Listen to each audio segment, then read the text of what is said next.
Welcome back to my channel. আজকে আমি বানিয়ে দেখাবো এগ রোল। তো চলুন বন্ধুরা, লেটস গো। প্রথমেই ডোটা তৈরি করে নিব। তার জন্য দিয়ে দিচ্ছি 1 কাপ পরিমাণ ময়দা, দিয়ে দিচ্ছি স্বাদ মতো লবণ ও 3 টেবিল চামচ তেল। এবার সবগুলো উপকরণ ভালোভাবে মিশিয়ে নিব। এই পর্যায়ে দেখবেন যে ময়দাটা হাতে নিলেই দলা পেকে আসছে, তখন বুঝবেন যে সবগুলো উপকরণ মেশানো হয়ে গিয়েছে। এখন অল্প অল্প পানি দিয়ে ময়দাটাকে মেখে নেব। আমার ময়দা মাখা শেষ। এবার একটি সুতির কাপড় নিয়ে এক সাইডে ডোটা ঢেকে রেখে দিব 30 মিনিটের জন্য। ততক্ষণে আমি পেঁয়াজ, কাঁচামরিচ, ধনিয়া ও পুদিনা পাতা কেটে নেব। আমি এখানে একটি বড় সাইজের পেঁয়াজ নিয়েছি।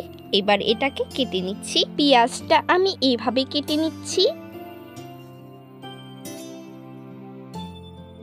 পেঁয়াজ কাটা হয়ে গিয়েছে। এবার কেটে নিব কাঁচামরিচ।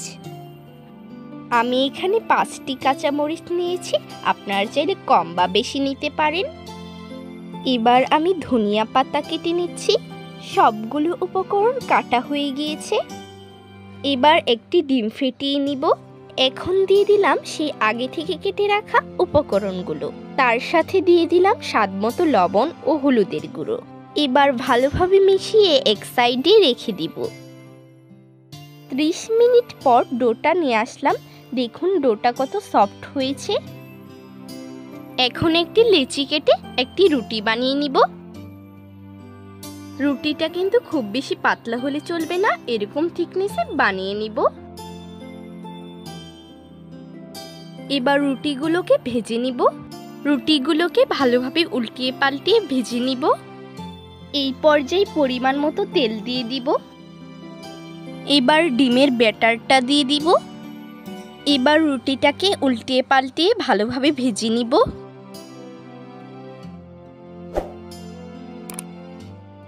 এইভাবে সবগুলো রুটি ভেজে নিব।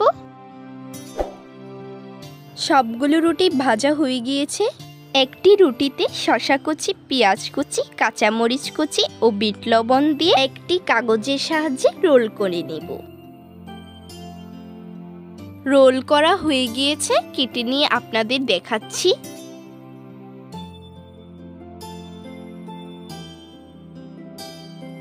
রান্না তো করা হলো, তো চলুন খেয়ে দেখা যাক কেমন টেস্টি হয়েছে। দর্শক, এটি খেতে অনেক টেস্টি হয়েছে। আপনারা অবশ্যই বাসায় ট্রাই করুন। ভালো লাগলে আমাদের চ্যানেলটিকে অবশ্যই সাবস্ক্রাইব করুন। বাই।